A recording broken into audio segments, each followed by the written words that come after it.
Entonces, si alguna de las hermanas que están presentes quiere hacer alguna pregunta, pues podría pasar alguna. Aquí, un aplauso para la hermana. Muy bien.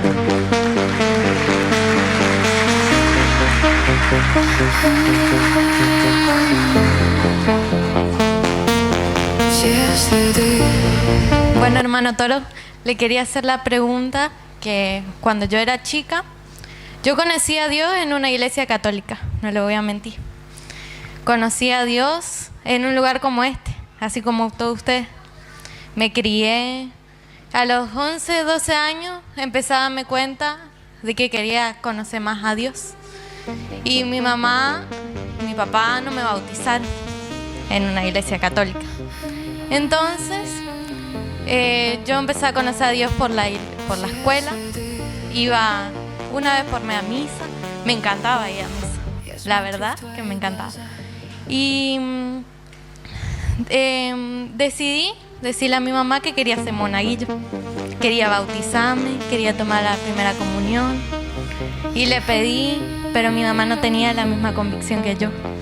Ella estaba ahí perdida, pero no tenía la misma convicción. Sin embargo, mi papá sí, pero estaba como perdido también. Entonces, un día mi mamá viene y me dice, yo ya estaba reconvencida que me quería bautizar, quería tomar la comunión, así como hacían todos. Pero un día mi mamá me dice, vamos al Centro Familiar Amigos de Jesús, de una iglesia bautista. Yo me negué, obvio que me negué. Dije, no, yo no voy a ir a una iglesia bautista. Y desde el momento que yo entré a esa iglesia, yo entendí que Dios no era lo que yo pensaba. Que Dios no era algo que estaba allá arriba.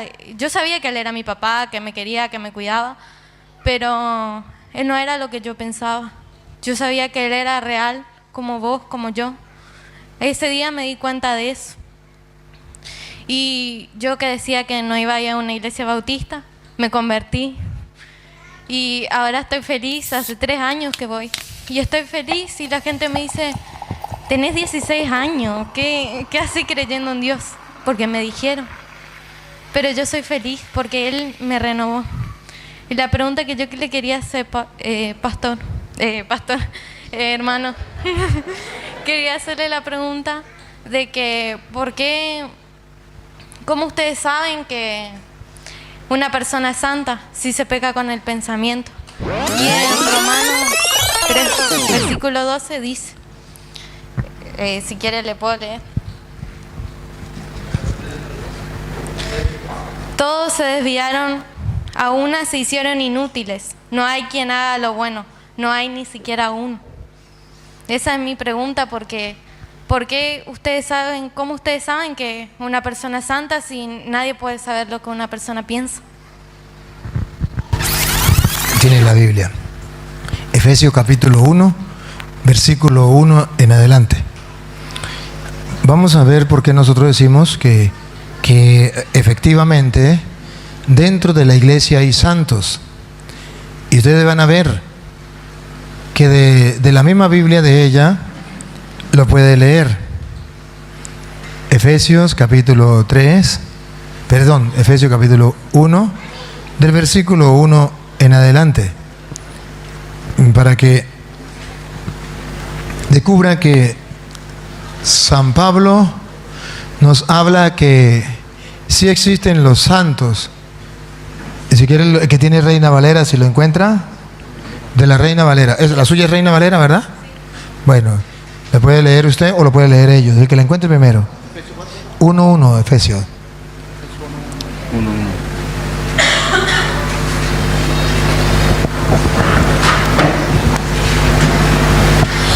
Pablo. Ajá, ya le escuchó, que ya le encontró el hermano. Escúchelo. Pablo, apóstol de Jesucristo por voluntad de Dios, a los santos y fieles en Cristo Jesús. Ahí está. No me empuje.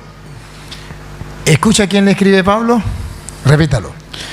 Pablo, apóstol de Jesucristo. Apóstol de Jesucristo, no es un impostor, no es un falso profeta, es apóstol de Jesucristo. Por voluntad de Dios, a los santos y fieles en Cristo Jesús que están en Éfeso. A los santos. ¿Y a quién llama Pablo santos? A los fieles. A los que son fieles en Cristo Jesús. Pablo dice que cuando una persona es fiel a la palabra del Señor, a Cristo Jesús, es santo. ¿Y por qué Pablo se ocurre decir eso? Porque Primera de Pedro, capítulo 1, versículo 14, Primera de Pedro, capítulo 1, versículo 14, la Biblia dice que la vocación suya y la vocación mía, a la que Dios nos ha llamado y a que venimos a este mundo, es a ser santos. Que si usted y yo no buscamos ser santos y no logramos ser santos, hemos perdido el tiempo aquí en esta tierra. Porque nuestra vocación es la de ser santo. Primera de Pedro, capítulo 1, del versículo 14 en adelante. Capítulo 14 en adelante. La ley de la Reina Valera, por favor. Sí.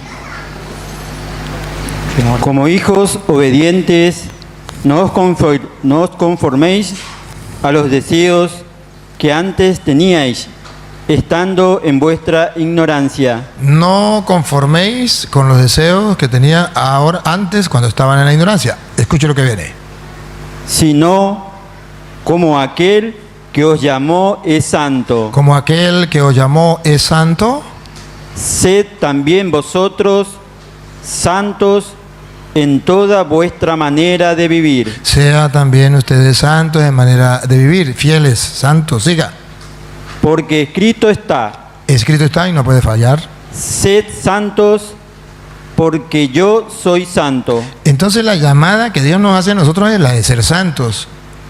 De modo que si la iglesia de ustedes no tienen santos, quiere decir que no están haciendo lo que Dios manda. Porque cuando en una iglesia de Jesucristo la persona trata de hacer las cosas y cumple la voluntad de Dios, entonces se le llama santo. ¿Y por qué decimos que son santos? Porque ya han hecho lo que Dios manda y han alcanzado la salvación, como dice Hebreos capítulo 12, versículo 22, siempre de la Reina Valera, 12, 22 de Hebreo, para que usted se dé cuenta cómo las personas que han muerto, su cuerpo está enterrado, pero su espíritu va a la presencia de Dios, y si ya hizo la voluntad de Dios, nosotros lo podemos llamar santos. ¿Por qué motivo? Vamos a oírlo. Hebreos 12, 22 de la Reina Valera. 12:22. Sino que os habéis acercado al monte de Sión, Nosotros nos hemos acercado al monte de Sión.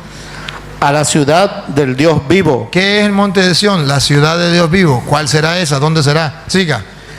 Jerusalén la celestial, La Jerusalén celestial, el cielo. Siga. a la compañía de muchos millares de ángeles, Allá están en el cielo, en primer lugar, los ángeles, muchos. Siga. a la congregación de los primogénitos que están inscritos en el cielo, Antiguo Testamento, el pueblo antiguo de Dios, que se portó bien, que fueron los consagrados de Dios, están en el cielo. ¿Quién más está en el cielo? a Dios el juez de todos, Allá está Dios. Y escuche quién más está allá. a los espíritus de los justos hechos perfectos, Espíritus de los justos hechos perfectos. ¿Cómo llamamos a esos espíritus de los justos hechos perfectos? Los llamamos santos.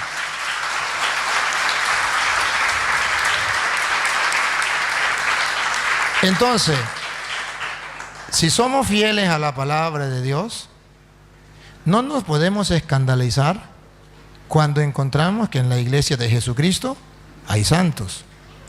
Cuando nosotros decimos, el fulano de tal es santo, porque ciertamente ellos son un ejemplo para nosotros, son un modelo para nosotros, nosotros debemos seguir su ejemplo. Si el pueblo de Israel seguía el ejemplo de aquellos hombres que buscaban a Dios, por ejemplo,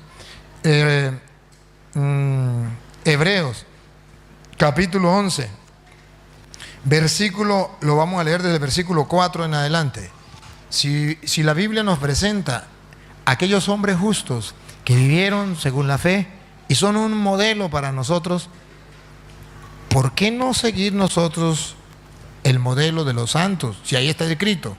Porque usted me puede preguntar, ¿y dónde está en la Biblia que podemos tener esos ejemplos, esos modelos de esas personas? En Hebreos capítulo 11, del versículo 4 en adelante. Escúchelo.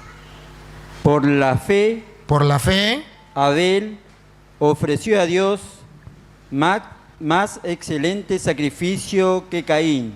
aquí está recordando a un hombre justo, Abel, que por su fe, un mejor sacrificio que Caín. 5, versículo 5. Por la fe, Enoc fue traspuesto para no ver muerte, y no fue hallado porque lo traspuso Dios. Enoc, por su fe, versículo 7. Por la fe, Noé, cuando fue advertido por Dios acerca de cosas, Versículo 8. por la fe, Abraham, siendo llamado, obedeció. Y si usted sigue leyendo, verá una lista que no la voy a leer toda. Versículo 22. Por la fe, José, al morir, mencionó la salida de los hijos de Israel. Versículo 32. ¿Y qué más digo? ¿Y qué más digo? Porque el tiempo me Me faltaría faltaría tiempo. contando de Gedeón, Gedeón, de Barak, Barab, de Sansón, Sansón, de Jefté, Jefté, de David, David.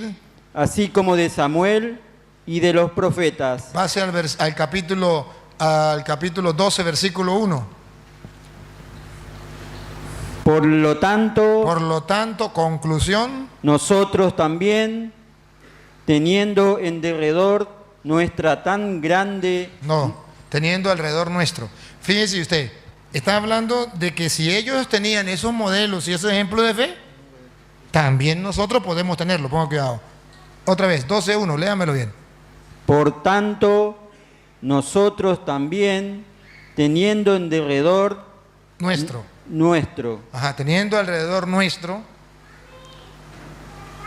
tan grande nube de testigos, nosotros tenemos lo que llamamos santos, un gran número de testigos.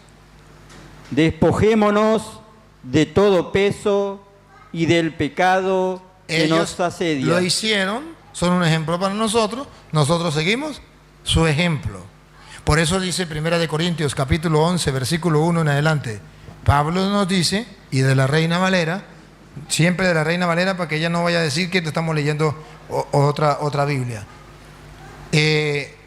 Pablo dice que nosotros podemos seguir el ejemplo de esas personas. Óigalo. 11:1 de 1 Corintios.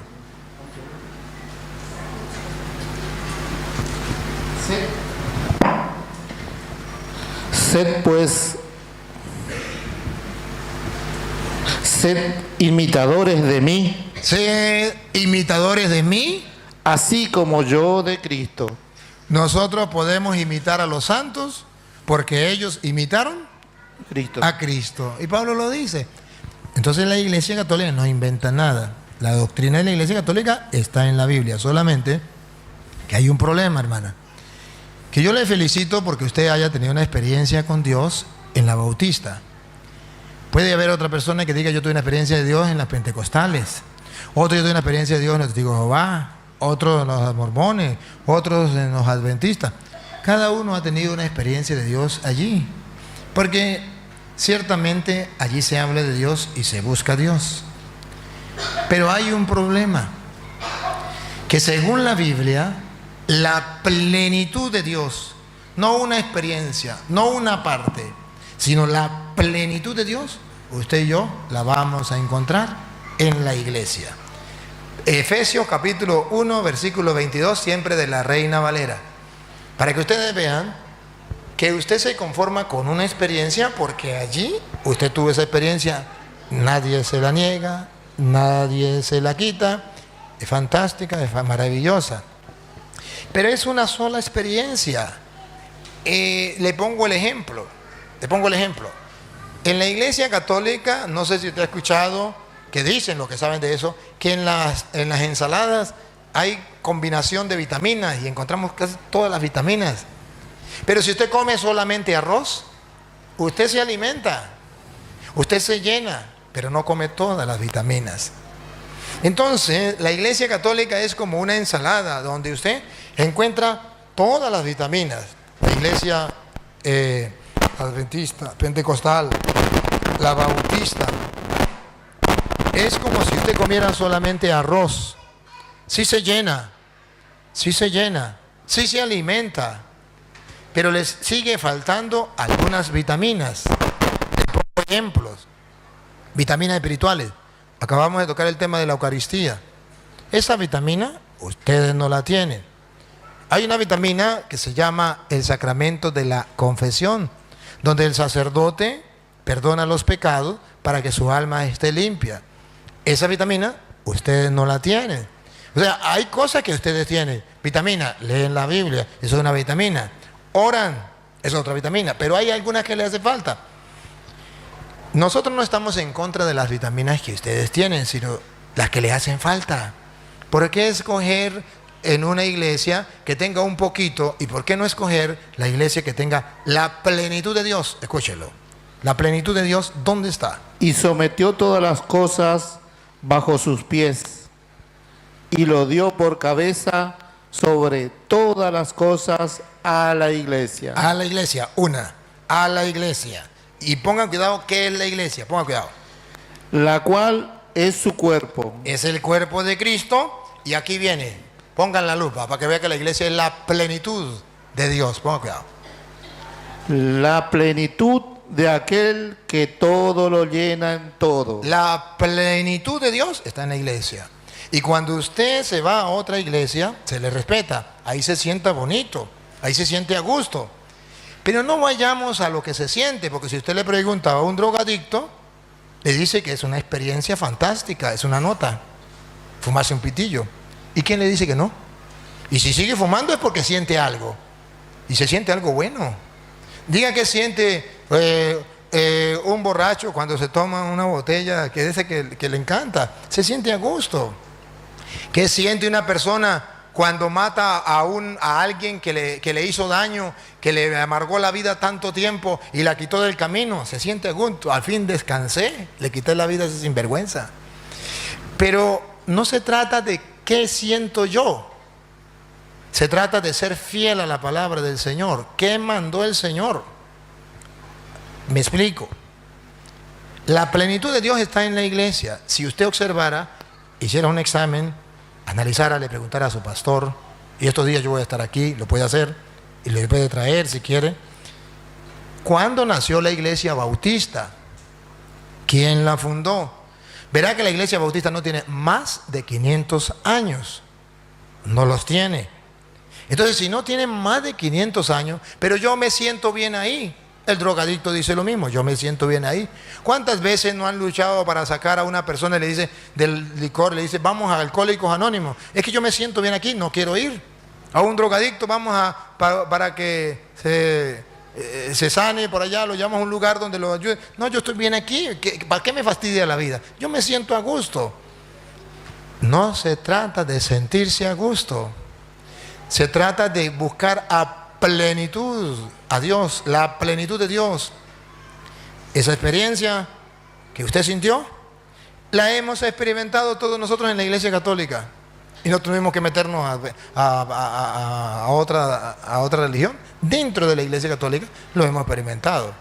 Entonces, y si hablamos de experiencia, me faltaría tiempo para explicarle todas las experiencias que yo he tenido de Dios dentro de la Iglesia Católica. Experiencias fantásticas, experiencias increíbles, experiencias maravillosas, grandiosas, que usted ni idea tiene.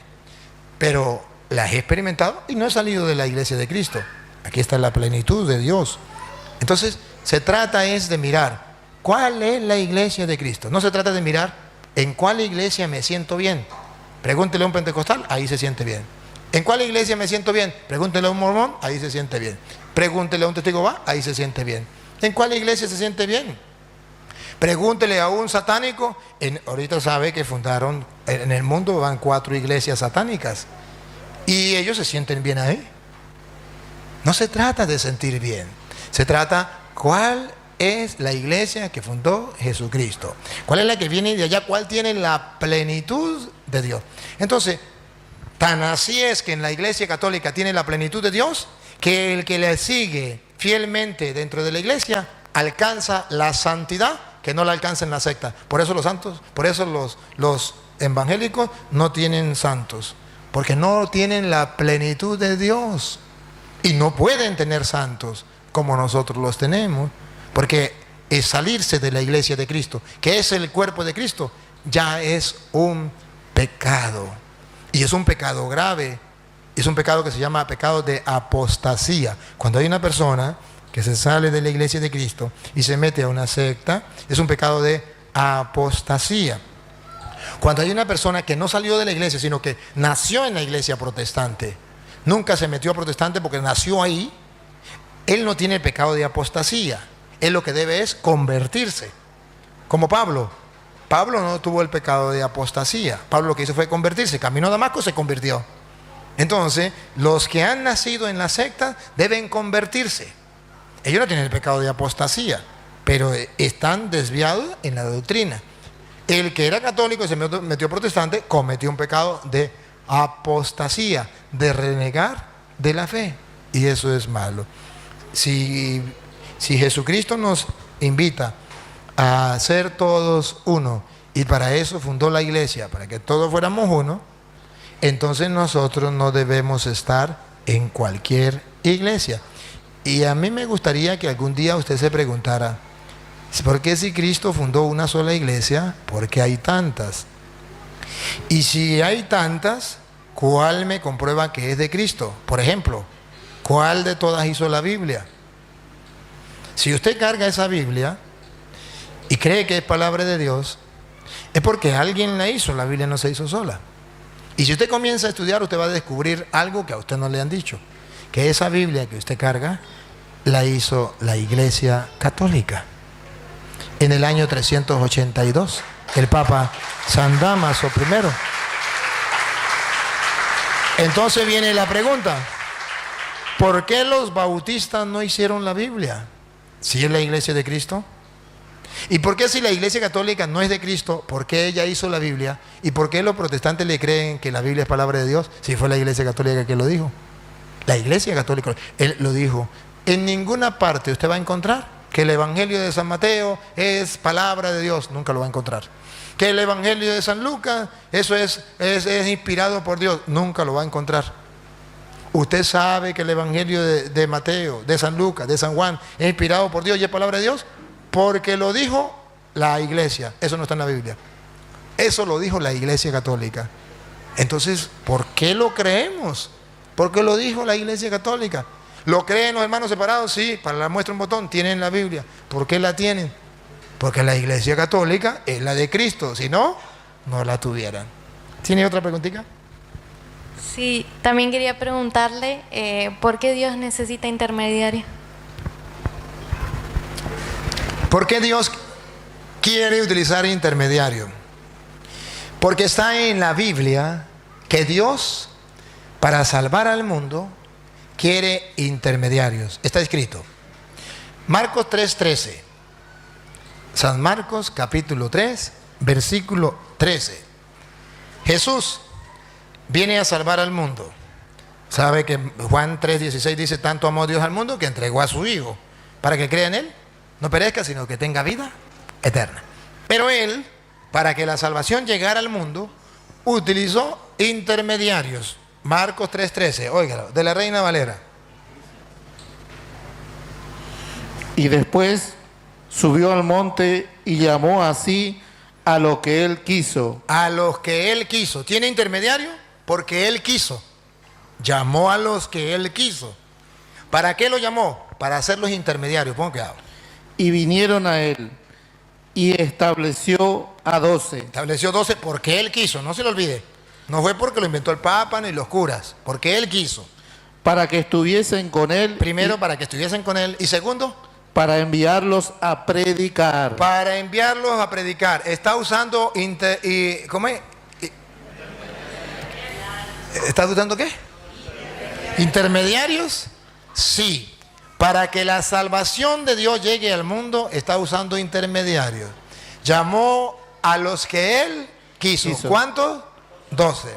Para que estuvieran con Él. La segunda, para enviarlos a predicar. ¿Y sabe para qué los envía a predicar? Oiga, Marcos 16:15. ¿Para qué los envía a predicar? 16. Si no necesita intermediarios, entonces Marcos 16:15 no diría a qué los envía. Si miramos a qué los envía, entonces Él tiene intermediario. Vamos a ver, Marcos 16:15. Y les dijo, a esos 12 que llamó, porque Él quiso, les dijo: id por todo el mundo y predicad el evangelio a toda criatura. ¿Para qué? Siga. El que creyere y fuere bautizado será salvo. ¿Para qué utiliza los intermediarios? Para salvar al mundo. Dice, ustedes van a ir a predicar. ¿Para qué? Para que el que crea y se bautice será salvo. ¿Está utilizando intermediario para que la gente se salve o no? Sí está utilizando intermediario para que la salvación llegue al mundo. Para la muestra un botón. Si Jesucristo no quisiera utilizar intermediarios, ¿qué hubiese dicho? Cada quien crea lo que quiera, que de todas maneras yo lo voy a salvar. Hagan lo que hagan, yo soy misericordioso, yo soy el juez. Al final, cuando ustedes vengan, como mi misericordia es eterna y como yo soy misericordioso, vengan sin vergüenza y santos todos, que yo soy misericordioso, me lo llevo para el cielo. ¿Para qué? Si no utiliza, si no necesita intermediario, si no quiere intermediario, ¿para qué manda a los apóstoles? ¿Para qué funda una iglesia? ¿Para qué? Si no necesita intermediario, ¿para qué los pastores bautistas predican? Si Dios no necesita intermediario. No, para que la gente se salve. Dios no necesita intermediario, Dios lo va a salvar solo. ¿Para qué necesita intermediario? Ahora bien, si usted y yo descubrimos que esos intermediarios que Jesucristo quiere, existen, y existen primero aquí en la tierra, pueden rogar por nosotros o pueden ejercer ministerio por nosotros para nuestra salvación. Por ejemplo, Lucas capítulo 17 versículo 11. San Lucas, siempre de la Reina Valera. San Lucas capítulo 17 versículo 11 en adelante. Va a haber intermediarios. Para el perdón de los pecados, por ejemplo, hay intermediarios. Para la sanación, aquí van a ver unos leprosos, la lepra representa el pecado. Piden misericordia a Jesús y Jesús nos dice, vengan para acá que yo no necesito intermediarios. Aquí los manda a los intermediarios. Vamos a ver. 17, ¿cuánto, padre? 10 y ¿qué le dije? 17:11. 17:11. Yendo Jesús a Jerusalén, pasaba entre Samaria y Galilea, y al entrar en una aldea le salieron al encuentro 10 hombres leprosos, los cuales se pararon de lejos y alzaron la voz diciendo, Jesús, Maestro, ten misericordia de nosotros. Misericordia de nosotros. Vamos a ver si Jesús le dijo, yo no necesito intermediario, vengan para acá y los sano. Dale. Cuando él los vio, les dijo, id y mostraos a los sacerdotes. Intermediarios, los sacerdotes, aquí en la tierra. Vayan y preséntense a los sacerdotes. Siga. Y aconteció que mientras iban fueron limpiados. Obedecieron y quedaron limpios. Intermediarios.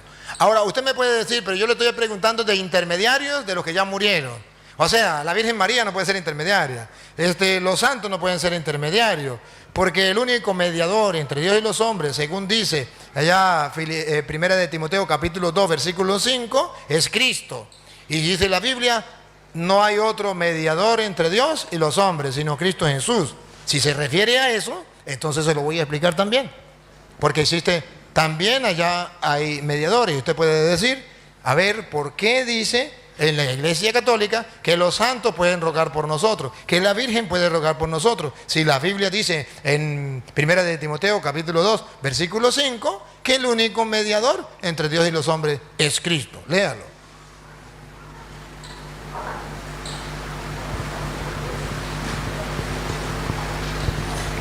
Primera de Timoteo capítulo 2 versículo 5. Porque hay un solo Dios Ese sí es. Escuche, hay un solo Dios. y un solo mediador entre Dios y los hombres. ¿A eso es que usted se refiere? A eso, entonces le voy a explicar eso. Yo le había entendido de otra manera. Pero de todas maneras, ya le expliqué una, ahora le explico la otra. Hay un solo mediador entre Dios y los hombres. Para el hermano separado, ¿dónde está la confusión? Que ellos dicen, mediador significa que está en el medio. Por ejemplo, arriba está Dios, aquí está ella. Y en el medio de Dios y los hombres, nadie puede haber. Porque mediador dice el que está en el medio. Entonces nadie se puede meter en el medio. Entre Dios y los hombres, solo puede estar en el medio Cristo. No puede estar los santos, no puede estar la Virgen María, nada de eso. Nadie puede estar en el medio. Y usted dice, oh, si es verdad, claro, mediador viene de medio, no puede estar en el medio. Uy, en la Iglesia Católica me tenían confundido, me tenían engañado. Aleluya, ahora conozco la luz. Eso es lo que piensa la persona. A mí nadie me había leído eso. Entonces, por tanto, nadie puede rogar por nosotros. Los santos no pueden rogar por nosotros. La Virgen María no puede rogar por nosotros. Ese es el error de los hermanos separados. Es verdad que la Biblia dice que el único mediador es Cristo. Pero eso es algo distinto a rogar por nosotros. Ellos confunden mediador el que ruega. El único mediador, y no se refiere a lo que dicen los hermanos separados, que es el que se mete en el medio. El único mediador, y Pablo, gracias a Dios, que dice en el versículo 6, ¿qué significa mediador? Léalo, para que no digan que yo lo inventé. Y de la Reina Valera, ¿qué significa mediador? A ver, si es lo que dicen los hermanos separados o es lo que dicen los católicos. Los católicos dicen que mediador no significa el que ruega. Los hermanos separados dicen, claro, mediador es el que ruega, por eso María no puede rogar, porque se mete en el medio de Dios y los hombres. Pero le voy a mostrar que la Biblia no dice eso. La Biblia dice que mediador es Cristo, pero explica qué significa mediador. Repita el 5 y el 6, lo lee completo. Porque hay un solo Dios y un solo mediador entre Dios y los hombres. Explicación, ¿qué significa mediador? Dale. Jesucristo hombre, el cual se dio a sí mismo en rescate por todos. Pácata, ¿qué significa mediador? Se entregó a sí mismo como rescate por todos. Hay un solo mediador, hay uno solo que se entregó por nosotros para salvarnos, Cristo Jesús. Hay uno solo que pagó el precio de nuestros pecados. Hay uno solo que nos salvó. Ahí no está diciendo que rogar. Ahí no dice, hay un solo mediador, Cristo. Él es el único que puede rogar. No, dice, hay un solo mediador. Y si no saben qué es mediador según la Biblia, es que se entregó como pago, como rescate por la salvación de los hombres. Eso lo enseña la Iglesia Católica. Sepa que la Iglesia Católica enseña que el único Salvador es Cristo. Por eso se llama Jesús, Salvador. Y la Iglesia Católica lo enseña. Pero no está diciendo la Biblia que el único que puede rogar es Cristo. Porque estamos leyendo el 5 y el 6. Y si la Biblia dijera que mediador es el que ruega, entonces tendríamos que eliminar el 4, el 3, el 2 y el 1. Porque antes de decir que Cristo es el mediador, dice que hay que rogar por otras personas. Escuche, el 1, el 2 y el 3 y el 4. Exhortó ante... Exhorto ante todo... Exhorto ante todo... a que se hagan rogativas... Rogativas, o sea que yo puedo rogar. Mediador no significa el que ruega, porque podemos rogar. Dice Pablo, les pido que rueguen, se hagan rogativas. Oraciones... No, ¿rogativas? Rogativas, oraciones, peticiones... Peticiones, rogativas, que no entendí la otra. Oraciones. Ah, ahora sí la entendí. Que se hagan peticiones y acciones de gracias. Otra vez que no le había entendido. Repítelo. Exhortó ante todo. Exhorto. Exhorto ante todo a que se hagan rogativas. Rogativas. Yo puedo rogar, María puede rogar, un ángel puede rogar, un santo puede rogar, eso no es malo. Rogativas se pueden hacer. Siga. Oraciones, Oraciones se pueden hacer. peticiones, Peticiones, María puede pedir por nosotros, se puede hacer. Eso no es malo. Eso no le quita el puesto a Cristo. Cristo es el mediador. Pero los otros pueden rogar. Cuando un hermano dice que no, el único mediador es Cristo, el único que puede rogar, está confundiendo las escrituras. Porque ahí mismo no podemos ir lejos, le estoy leyendo lo mismo. Ellos leen 1 de Timoteo 2:5, yo le leo el 1, el 2, el 3 y el 4 y le leo el 6. No me voy para otro lado, no, ni cambio de libro, ni cambio de capítulo, solamente los versículos anteriores. Usted me puede preguntar, pero puede haber en la Biblia, hay en la Biblia donde diga que los santos pueden rogar por nosotros, donde diga que podamos nosotros, que los que ya murieron pueden hacer algo por nosotros y que Dios nos puede escuchar por ellos. Sí lo hay. Apocalipsis capítulo 5 versículo 8. Vamos a ver cómo las personas que ya murieron, en Apocalipsis capítulo 5 versículo 8, Sí. pueden ir a llevar ante Dios las súplicas del pueblo, haciendo oraciones, y esas oraciones las presenta no Cristo, las presenta los santos que nosotros llamamos, las presenta ante Dios. Está escrito en Apocalipsis y en Biblia 5:8. ¿Lo tiene usted? ¿Y cuándo? ¿Lo lee usted? Apocalipsis 5:8. Y cuando hubo tomado el libro, los 4 seres vivientes y los 24 ancianos se postraron delante del Cordero. Todos tenían arpas y copas de oro. Escuche, los 4 seres vivientes y los 24 ancianos. Los teólogos bautistas han de saber que los 4 seres vivientes representan a los 4 evangelistas, San Juan, San Lucas, San Mateo y San Marcos.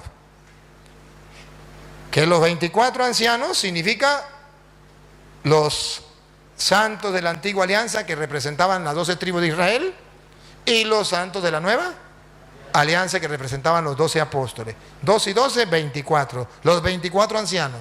Esos 4 seres vivientes y los 24 ancianos. Del incienso, Los 24 ancianos. 24 ancianos que se postraron delante del Cordero.